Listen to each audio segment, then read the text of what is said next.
So I park my car in the lot, and I get out of my car, and I'm headed toward the store, and off to my left, there's this old beat-up car, and a lady standing next to it, and she's got this infant in one hand, and she's got a baby stroller in the other hand, and she's banging the stroller on the ground, and she's yelling at the stroller, and she's yelling at the baby, and she throws the stroller, and she throws the baby in the car, because she couldn't open a baby stroller. So that moment for me, it was a little bit of a life-changing moment of lucidity where I looked at this situation and I saw both the problem and a solution at the same time. I started calling that a Problematunity moment because, it's kind of a funny name, but the thing about Problematunity moments like that is you only have two choices in that moment. You can either choose to make people wrong, to yell, to scream, and to judge, or you can choose creativity.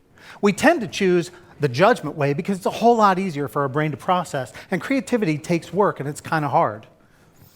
So my students have this thing where they get a new project, and in the moment they get a new project, it sucks. I mean, it's horrible. Like, everything about it is bad. The client is bad, the prompt is bad, the class is bad. I'm the worst teacher on earth if I give them a project. The thing about students is they're typically taught that if they learn a little bit of knowledge and they can do well on a quiz and they can get the problems right, then they can get an A and they can forget all about it. And it's a whole new world when we put them in the context of, let's figure something out in a Problematunity moment. Let's choose creativity. So what I do is I sit them down and I say, you guys, maybe it's not all that bad. Like, let me just show you one idea. And you can't use that idea, but let me show you one idea for what success might look like. And in that moment that they look at the idea, they're like, oh, I can do that too. And then all of a sudden they change. See, humans are funny like that. We are built where if we smell possibility of failure, we run for the hills. And if we look like maybe we can succeed at something, we're all in. That's why judging is so easy, is because we're all in on judging because we know we can be successful for it.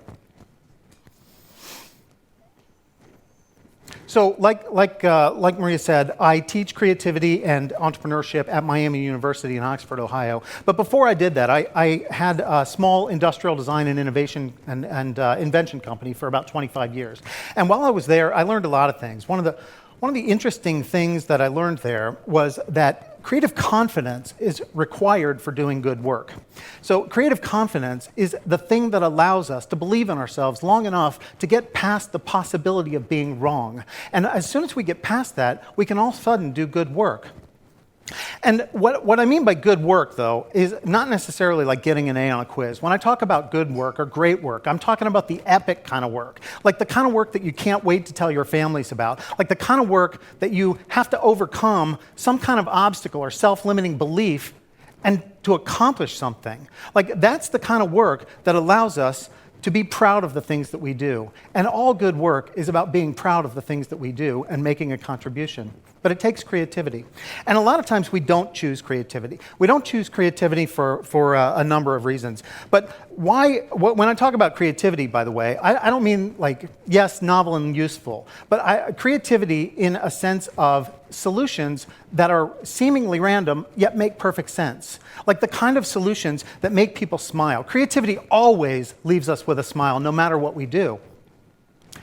But the thing is, we don't choose creativity because it's hard work, and we also don't choose it because we might be wrong, and we are so trained and attuned to trying to get everything right and to do the right way and to be right about everything that we forget that we have to take shots on goal before we can score.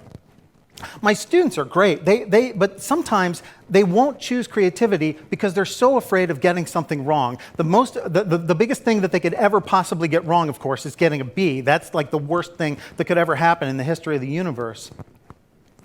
So the thing is, we judge.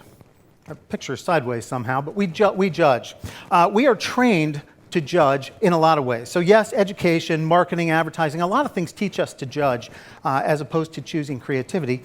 One of the biggest things, I'll give you some examples, but one of the biggest indicators of how we are trained to judge as opposed to create is in modern conveniences. I'll give you an example of that. Did you know that there are over 300 companies that will send you a box of ingredients and a recipe for what to make for dinner? And we love this. It's a great modern convenience. So you get this thing, you open it up, you make dinner, you're really happy, and then after dinner, you clean your dishes and you put everything away, and then you're left with something. Was dinner good or not? And all of us are left with two things. thumbs up or thumbs down. We see it in everything we look at today. It is thumbs up, yes, I liked it, no, I didn't. The salmon was great, the quinoa, kind of mediocre. Like, that's how we end up. The thing about that is, a creative solution would be to go into the kitchen, especially when there's no ingredients, and somehow magically make dinner anyway. Meanwhile, in the back of our brains, we have these things called neural pathways. And I'm just going to posit right now that there are two of them back there.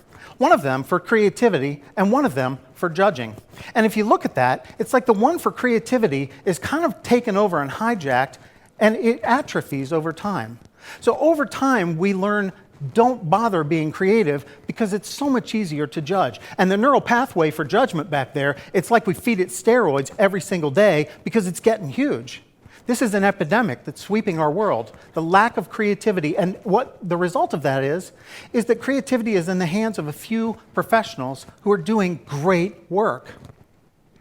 So it's everywhere, and it's not just in the food that we eat, but if you think about it, there is a company out there, there are hundreds of companies that will tell you what to read, what to wear, what to listen to, who to like, who to love, who to marry, who not to marry, what to say to people. Every single thing is put into that category of, don't worry, you don't need to do the hard work of creativity or good work.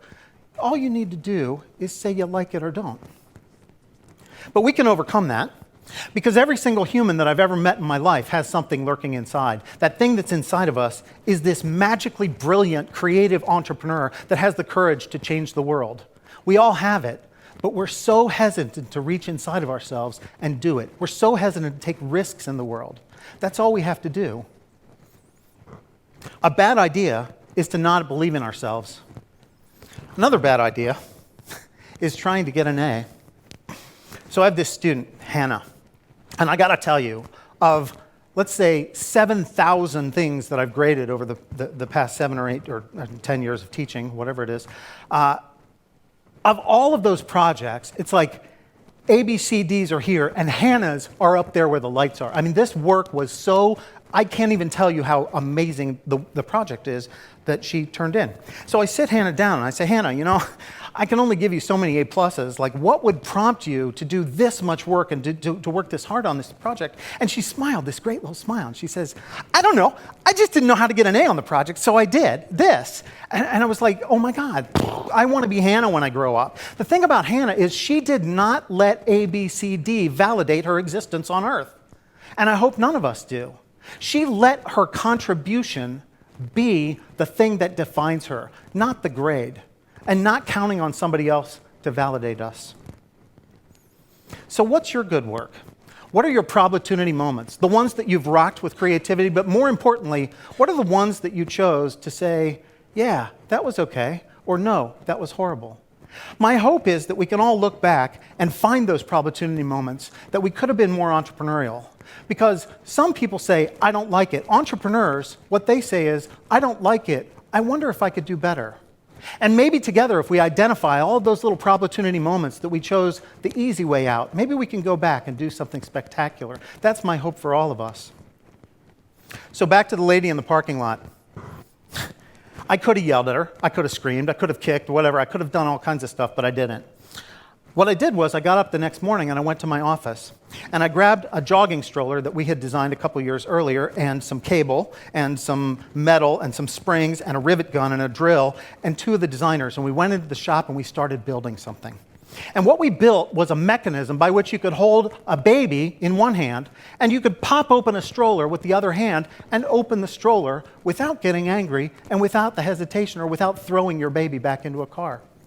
And I have to tell you, I got obsessed with that thing. Like the kind of obsession where I woke up at 3 o'clock in the morning and said, I'm sorry, honey, I have to go back to work on this stroller. The kind of obsession where my employees started to make fun of me and they called it my beautiful stroller.